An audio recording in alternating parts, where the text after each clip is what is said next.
में ये जो महारैली आयोजित की गई है राष्ट्रीय परिवर्तन मोर्चा के द्वारा।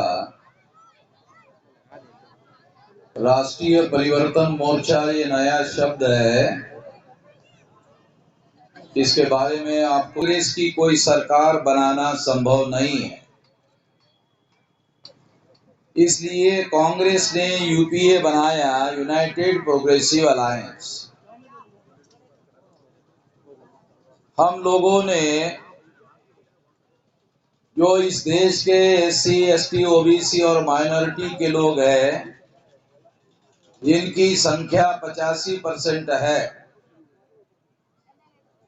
इन 85% लोगों ने लखनऊ में आकर राष्ट्रीय परिवर्तन मोर्चा नाम का एक गठबंधन बनाया।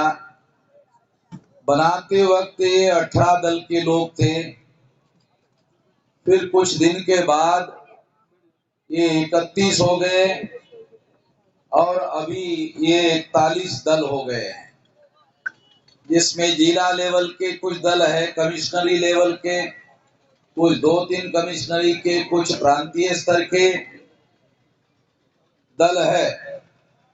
इन लोगों ने मिलकर राष्ट्रीय परिवर्तन मोर्चा यानी शॉर्ट में ये जो एनडीए यूपीए है, उसी तरह से राष्ट्रीय के लिए अंग्रेजी का आर शब्द आता है, परिवर्तन के लिए पी आता है और मोर्चा के लिए यम आता है, आरपीएम बनाया गया है।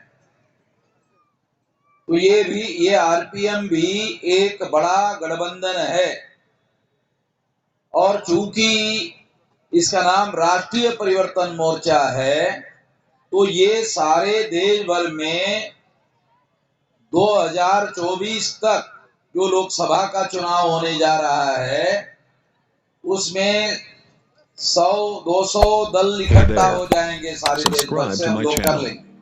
And also press this bell icon. हमें यकीन है, विश्वास है, हम ऐसा कर लेंगे।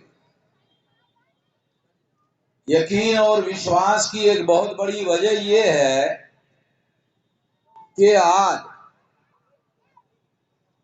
मैं पिछले 45 साल से इस अभियान में, इस आंदोलन में लगा हुआ हूं। 19 साल की उम्र से, अभी मेरी 65 रनिंग चल रही है, 45 साल से लगा हुआ हूं और अभी हमारा संगठन 31 राज्यों में 567 जिलों में 4000 से ज्यादा तहसीलों में, 22,000 से ज्यादा ब्लॉक में और 1.5 लाख से ज्यादा गांवों में फैला हुआ है। इतना बड़ा विशाल संगठन है, कोई छोटा मोटा संगठन नहीं है। ये इतना विशाल संगठन होने की वजह से 5 मार्च 2019 को हमने 13 पॉइंट रोस्टर के विरोध में भारत बंद करवाया था और नरेंद्र मोदी को संसद में संविधान संशोधन करने के लिए मजबूर किया था। 29 जनवरी 2020 को सीए के विरोध में भारत बंद करवाया था। उस भारत बंद में मुस्लिम भाइयों ने सारे देश भर में बहुत बड़े पैमाने पर साथ सहयोग दिया था। वो भारत बंद उससे भी बड़ा भारत बंद हो गया था। उसके बाद मोदी और शाह सीए बोलना ही बंद हो गए। अभी उनके मुंह से सीए शब्द ही नहीं निकलता है, डेली निकलता था सीए सीए सीए, अभी शब्द ही निकलना बंद हो गया है, बंद करवा दिया है। ये इतनी बड़ी ताकत है, छोटी मोटी ताकत नहीं है। अभी हम उत्तर प्रदेश में इकट्ठा होकर 41 दल इकट्ठा होकर राष्ट्रीय परिवर्तन मोर्चा यूपी के लिए बनाया, मगर ये सारे देश भर में चुनाव लड़ेगा। इसलिए ये राष्ट्रीय परिवर्तन मोर्चा है। वो पहले से ही हमारा सामाजिक आधार सारे देश भर में मजबूत है। सामाजिक संगठन सारे देश भर में मजबूत है।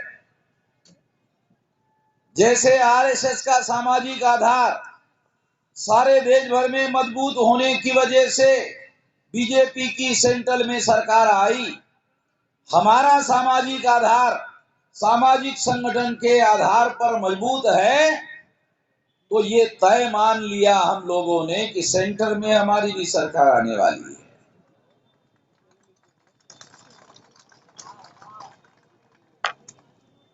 थोड़ा समय लगेगा, बस इतना ही मामला है और ज्यादा कुछ नहीं, होना तय है। तो ये जो परिवर्तन करने के लिए राष्ट्रीय परिवर्तन मोर्चा बनाया गया है, इस देश में आप सुनकर हैरान हो जाओगे, ब्राह्मणों की संख्या केवल 3.5% है और उनका सारे देश भर कब्जा है।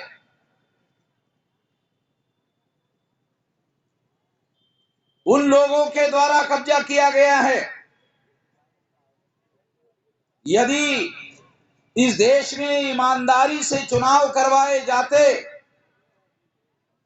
तो जो लोग ग्राम पंचायत में 3.5% वोट के आधार पर पंच नहीं चुनवा सकते, वो गांव का सरपंच नहीं बना सकते। जो गांव का सरपंच नहीं बना सकते, वो देश की पंचायत का प्रधानमंत्री बना रहे हैं। और बना रहे हैं तो उसकी बड़ी वजह है, वो लोग इस देश में उनके पास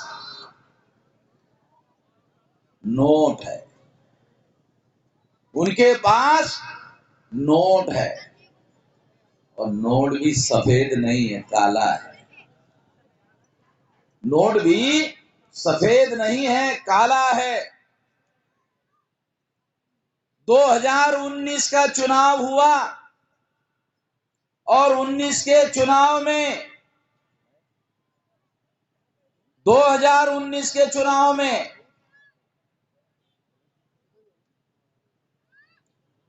एडीआर का रिपोर्ट है, एसोसिएशन फॉर डेमोक्रेटिक रिफॉर्म, इसका डाटा देश में सबसे ज्यादा प्रमाणित डाटा माना जाता है। उन्होंने बताया कि 2019 के लोकसभा के चुनाव में 60,000 करोड़ रुपया पॉलिटिकल पार्टियों ने खर्चा किया, उसमें अकेले बीजेपी ने 27,000 करोड़ रुपया खर्चा किया।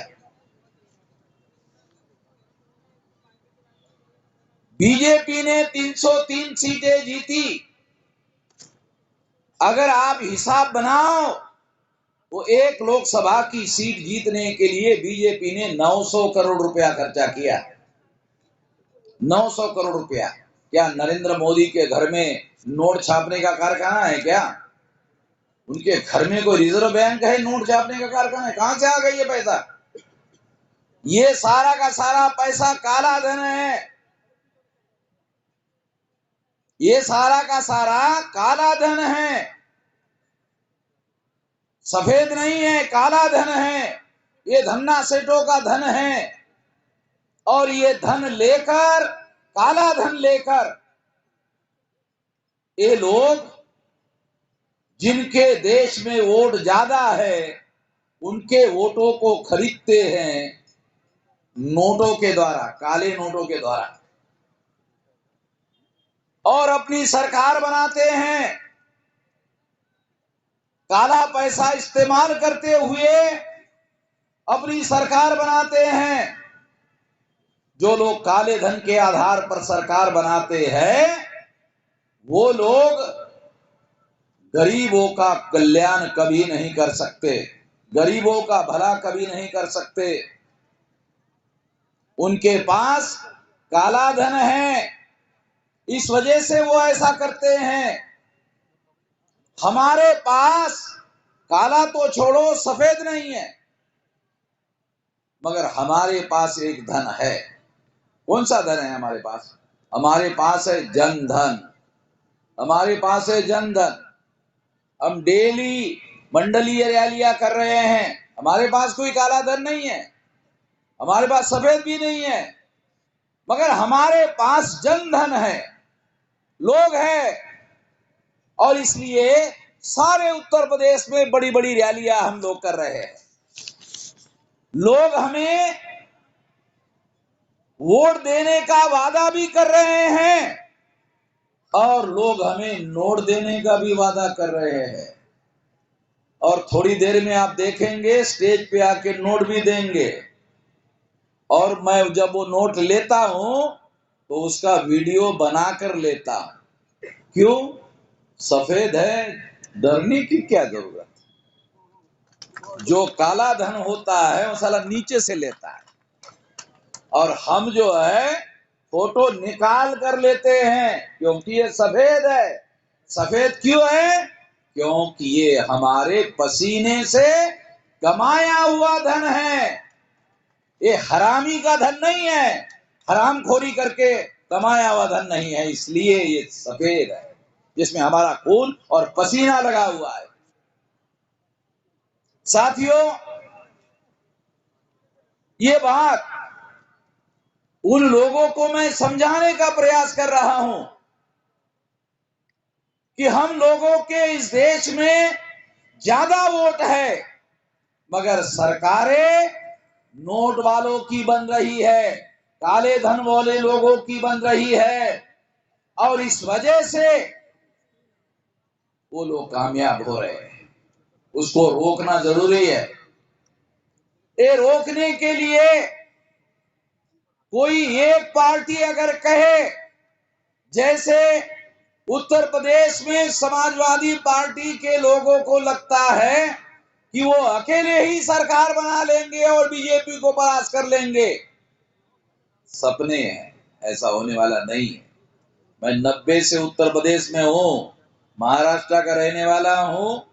मुझे संगठन का काम करने के लिए 90 से यूपी भेजा गया, मैं तब से हूं, और अभी 32 साल हो गए यूपी में हूं, तो यूपी में जमीनी हालात को मैं जानता हूं।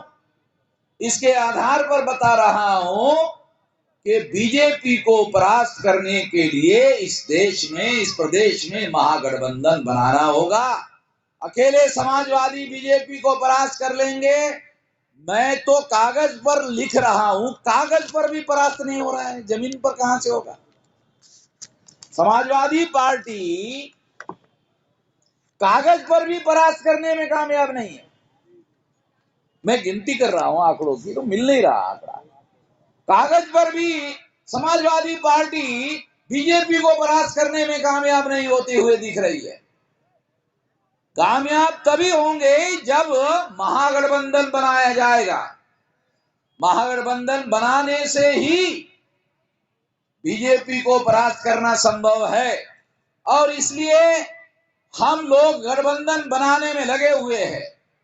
गठबंधन बना हुआ है, गठबंधन बना हुआ है, 41 दल के साथ गठबंधन बना हुआ है, और उसके बैकिंग में वाम से भारत मुक्ति मोर्चा, बहुजन क्रांति मोर्चा और उत्तर प्रदेश के 10,000 सामाजिक संगठन, इतना सारा गठबंधन बाकायदा बना हुआ है। अब केवल कोई एक पार्टी, बड़ी पार्टी यदि इसमें शामिल होती है तो ये महागठबंधन हो जाएगा। हमारी समाजवादी से भी वार्ता चल रही है, हमारी कांग्रेस वालों से भी वार्ता चल रही है, और मैं ये बात छुपा कर नहीं रखना चाहता हूं, ओवैसी साहब से भी बात चल रही है।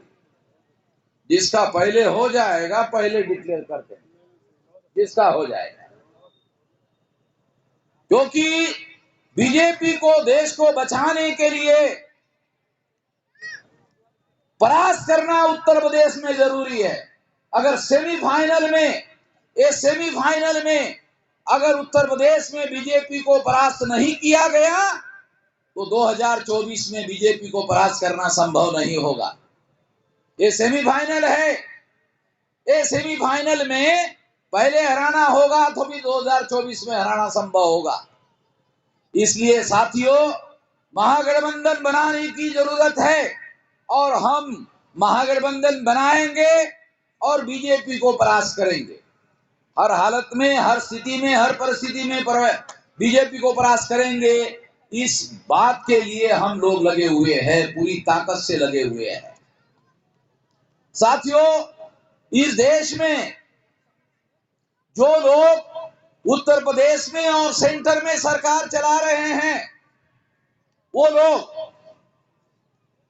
लगातार ये प्रचार कर रहे हैं, लगातार प्रचार कर रहे हैं। क्या प्रचार कर रहे हैं? उनके पास बताने के लिए कुछ नहीं है कि हमने 4.5 साल में क्या किया, बताने के लिए कुछ नहीं है। इसलिए हिंदू मुसलमान का मामला खड़ा कर रहे हैं, हिंदू मुसलमान का मामला खड़ा कर रहे हैं। शेड्यूल कास्ट, शेड्यूल ट्राइब और बैकवर्ड क्लासेस के लोगों को ये बताया जा रहा है कि मुसलमान तुम्हारे दुश्मन हैं। किस आधार पर दुश्मन है भाई? Schedule caste, schedule tribe, backward classes के मुसलमान किस आधार पर दुश्मन है? क्या मुसलमानों ने वर्ण व्यवस्था बनाई? जिस वर्ण व्यवस्था ने हम लोगों को गुलाम बनाया, नहीं बनाई। क्या मुसलमानों ने जाति व्यवस्था बनाई? जिस जाति व्यवस्था ने हमारे 6,500 टुकड़े किए, वो भी नहीं बनाई।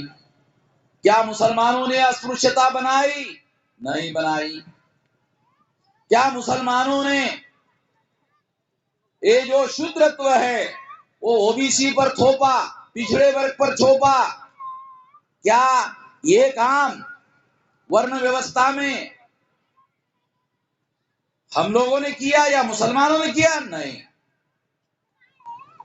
तो इस तरह से इन लोगों ने व्यवस्था में महिलाओं को भी दास बनाया, घुमंतु जातियों को बहिष्कृत किया, आदिवासियों को जंगलों में रहने के लिए मजबूर किया। ये सारा का सारा काम, इसमें से कोई भी काम मुसलमानों ने नहीं किया। इसमें से कोई भी काम मुसलमानों ने नहीं किया। ये सारा काम तो ब्राह्मणों ने किया। हिस्टोरिकल डॉक्यूमेंट के आधार पर बोल रहा हूं। कुछ दिन पहले आप लोगों को याद होगा, मोहन भागवत ने कहा कि मुसलमानों के पुरखे और हिंदुओं के पुरखे एक ही थे। ऐसा वो लोग मोहन भागवत ने कहा था। मगर मोहन भागवत इन लोगों के द्वारा बजरंग दल नाम का संगठन बनाया, विश्व हिंदू परिषद नाम का संगठन बनाया। वो लोग कहते थे, मुसलमानों को कहते थे, तुम पाकिस्तानी हो, तुम विदेशी हो, तुम भारत छोड़कर चले जाओ, ऐसा कहते थे। कल तक ऐसा कहते थे। अब क्या हो गया भाई? भागवत जी कह रहे हैं, भागवत जी कह रहे हैं, मोहन भागवत जी कह रहे हैं, वो उधर हमारे नागपुर के, ये मैं भी नागपुर का, उनको मालूम है।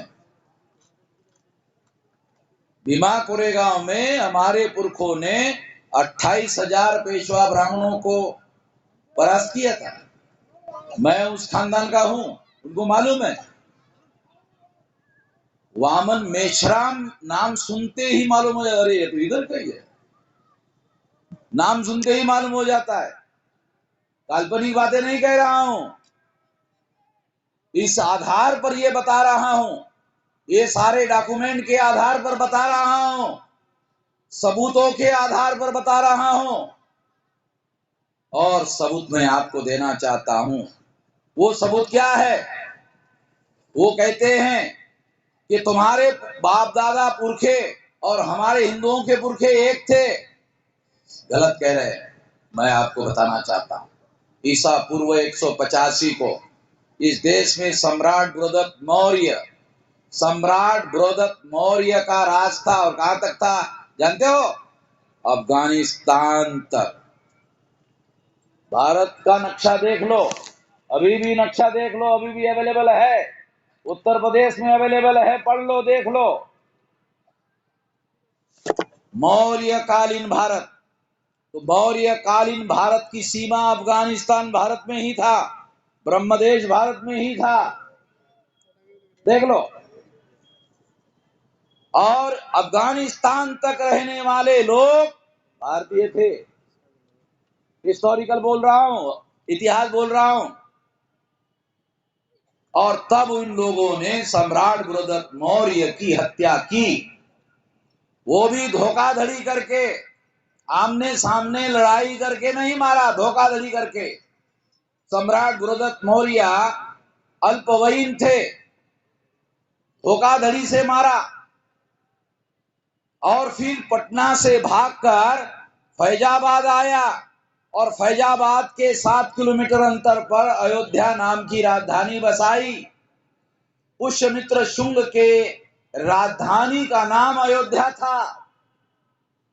रामायण में लिखा है राम के राजधानी का नाम अयोध्या था, मगर इतिहास पढ़ाया जा रहा है यूपी में क्या इतिहास पढ़ाया जा रहा है? पुष्यमित्र शुंग के राजधानी का नाम अयोध्या था। पढ़ लो। तो मैं ये इसलिए बता रहा हूं कि जब सम्राट गुरुदत्त मौर्य की हत्या की, उसके पहले ये तमाम इस देश के लोग जो है बुद्धिस्ट लोग थे। बुद्धिस्ट होने के पहले मूल निवासी थे, फिर बुद्धिस्ट हो गए। और तमाम ये जो तक्षशिला यूनिवर्सिटी है, कहाँ है? नालंदा यूनिवर्सिटी के बारे में तो आपको मालूम होगा कि वो पटना में, बिहार में है। तक्षशिला कहाँ है? यही मैं कह रहा हूं भाई, हमारे लोगों को मालूम है, पाकिस्तान में है। पाकिस्तान में क्यों है? वो सारा पाकिस्तान बुद्धिस्ट लोगों का था। मतलब SC ST OBC को ही समझना नहीं है, मुसलमानों को भी समझना है इतिहास। इसके आधार पर कह रहा हूं कि मुसलमान इस देश का मूल निवासी था, है, रहेगा, ये समझना है। हमने कहा मुसलमान मूल निवासी था, है, रहेगा। जब हमने इस देश में ऐसा कहा, तब भागवत ने कहा कि अब खतरा बढ़ गया है, SC ST OBC और मुसलमान मिल जाएगा आपस में, क्योंकि अब मालूम हो गया है DNA भाई भाई हो जाएगा, DNA भाई भाई हो जाएगा, ये मालूम हो गया अब इन लोगों को। और वामन मेश्राम का संगठन सारे देश भर में यही कह रहा है, मालूम हो जाएगा सभी लोगों को। तो भागवत ने बयान दिया कि मुसलमानों के पुरखे और हिंदुओं के पुरखे एक ही थे, उल्टी कर दिया। उल्टी समझते हो? जब हाजमा नहीं होता है तो आदमी उल्टी कर देता है। तो जो कहता था मुसलमान विदेशी है, पाकिस्तानी है, पाकिस्तान चले जाओ, अब बोलना बंद कर दिया। केवल हमने मूल निवासी की गोली दी। जान रहे को बहुत फंडामेंटल बता रहा हूं कि मुसलमान इस देश के मूल निवासी है। ये मूल निवासी की गोली मुसलमान लोग खा ले तो ये जो इनका आवाज है ना, ये आवाज ये इधर से नहीं निकलेगी, पीछे से आवाज निकलेगी, इनकी बंद हो जाएगी। और ये आवाज चुनाव में मैं मुसलमानों को कहता हूं, हमको वोट दे या ना दे, ये आवाज हम बंद कर देंगे। जिस इलाके में SC ST OBC के लोग हमारे समर्थन में खड़े हो गए, उस इलाके में कभी कोई फसाद नहीं होगा। ये मेरे से लिखवा ले। जिस इलाके में SC ST OBC के लोग हमारे संगठन के साथ आ गए, कोई फसाद नहीं होगा। बंद, खत्म हो गया।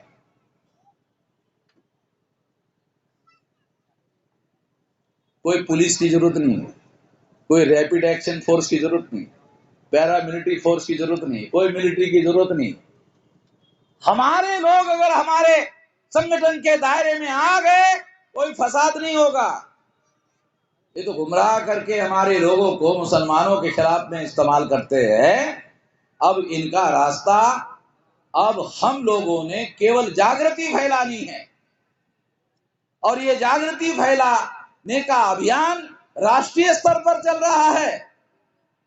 और इसी के आधार पर ये बात आप लोगों को समझा रहा हूं कि मुसलमानों ने वर्ण व्यवस्था, जाति व्यवस्था, अस्पृश्यता, आदिवासियों का सेग्रीगेशन, पिछड़े वर्ग को शूद्रत्व थोपना, महिलाओं को दास बनाना, आदिवासियों का सेग्रीगेशन करना, कोई भी काम मुसलमानों ने नहीं किया। ये सारा का सारा काम ब्राह्मणों ने किया और डॉक्यूमेंट्री एविडेंस है मेरे पास। मैं ब्राह्मणों को चुनौती देता हूं कि जो मैं कह रहा हूं उसे गलत साबित कर दो। वो हाई कोर्ट के जज के मुंह पर सबूत फेंक के मारूंगा, सबूतों के आधार पर मेरा। बाबा साहब आम्बेडकर जिस मनुस्मृति का इस्तेमाल करते थे सबूत के लिए, वो मनुस्मृति की किताब ब्राह्मणों ने गायब कर दी। मैं ऑस्ट्रेलिया जाकर लाया और 200 साल पुरानी है मेरे पास में, सबूत है। और वो कागज सड़ जाता है तो मैंने लोगों को कहा इसका डिजिटल रिकॉर्ड तैयार करो, साला कभी सड़ता ही नहीं, हजारों साल तक। मैं बोलता बाद में हूं, सबूत पहले इकट्ठा करता, बगैर सबूत के कोई बात नहीं करता। तो साथियों, मैं जो बात आपको कहना चाहता हूं, इस देश में जो अल्पसंख्यक लोग हैं, जिनकी संख्या ब्राह्मण है, मुसलमान अल्पसंख्यक नहीं है। देखो कितनी हैरानी की बात है, मुसलमानों को भी ये बात समझ में नहीं आ रही है। ब्राह्मणों की संख्या 3.5%, 3.5% ब्राह्मण, 15% मुसलमानों को क्या कहते हैं? अल्पसंख्यक। अरे ये किस्म की बात है, तुम्हारी संख्या 3.5% है, तुम 15% मुसलमानों को अल्पसंख्यक कैसे कहते हो? ये किस्म की बात है। और मुसलमान भी अपने को मान लेते हुए अल्पसंख्यक हूं। मुसलमान अल्पसंख्यक नहीं है, मुसलमान मूल्यवासी है, तो मुसलमान बहुसंख्यक है। आपको जो धर्म मानना है, फॉलो करना है, उसकी भारत के संविधान ने, जो हमारा पुरखा बाबा साहब अम्बेडकर ने लिखित गारंटी दी है, और इस गारंटी को हम मानते हैं, इस गारंटी को हम मानते हैं और इस गारंटी पर अमल करने के लिए संगठित शक्ति निर्माण कर रहे हैं। आने वाले समय में 10 साल में हम लोग जैसा भारत बंद कर रहे हैं, सारे देश के लोगों को जगाने का काम कर रहे हैं और भारत बंद के द्वारा लोगों तक आवाज पहुंचा रहे हैं, जागृति फैला रहे हैं। ये जागृति मैं इसलिए आप लोगों को बता रहा हूं क्योंकि जिस दिन आप जागृत हो जाओगे, उस दिन आप लोगों को मालूम हो जाएगा कि हमें इस देश में आज तक गुलाम किसने बनाकर रखा। इसलिए ये सारी बातें आप लोगों को बता रहा हूं। मैं अभी आखिरी बात आपको कहने जा रहा हूं। 26 जनवरी 1950 को इस देश में संविधान लागू हुआ और इस संविधान ने क्या किया? संविधान ने हर 21 साल के व्यक्ति को, जो अब 18 साल हो गया है, वोट का अधिकार दिया।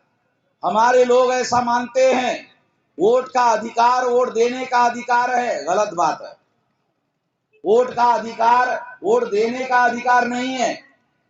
वोट का अधिकार विधायक या सांसद चुनने का अधिकार नहीं है, शासक चुनने का अधिकार नहीं है। वोट का अधिकार शासक बनने का अधिकार है। जिस दिन आपके दिमाग में एक बात आ जाएगी कि वोट का अधिकार शासक बनने का अधिकार है, तो उस दिन आप बटन दबाओगे शासक बनने के लिए। अब क्या करते हो? दूसरे को बनाते हो, दूसरे को। पिछले 75 साल से आप लोग केवल दूसरों को बना रहे हो। और क्यों बना रहे हो? क्योंकि आप ऐसा मानते हो कि ये काम दूसरों का है, देश चलाना दूसरों का काम है। देश चलाना दूसरों का, ये देश हमारा है, इस देश की मट्टी हमारी है। ये देश चलाना और इस देश का विकास और उद्धार करना, ये भी हमारी जिम्मेदारी है। इसलिए हम लोगों को इसके बारे में गंभीरता से सोचकर इस देश को चलाने का काम भी अपने हाथ में लेना चाहिए। ये बात अगर आप समझ लेते हो तो आसानी से ये काम हो जाएगा। साथियों, आजादी मिलकर 75 साल हो गए। जब इस देश में अंग्रेज थे अंग्रेज कहते थे, गांधी और नेहरू कहते थे, अंग्रेजों की वजह से आप लोग गरीब हो, अंग्रेजों की वजह से आप गरीब हो, ऐसा कहते थे। अब आजाद होके 75 साल हो गए और 75 साल में गांव में रहने वाले 90% लोग गरीबी रेखा से नीचे जीवन यापन कर रहे हैं, सरकार कहती है। शहरों में रहने वाले 75% लोग गरीबी रेखा के नीचे जीवन यापन कर, सरकार कह रही है। 75 साल हो गए आजादी, और अगर इस आजादी को 75 साल हो गए और इतने सारे प्रधानमंत्री हो गए, हमारे लोगों की क्या मांग है? हम गरीब गुरबे मजलूम लोगों की क्या मांग है? हमारे लोगों की बहुत बड़ी बड़ी आकांक्षाएं नहीं है, हमारी छोटी आकांक्षाएं है कि हमारे लोग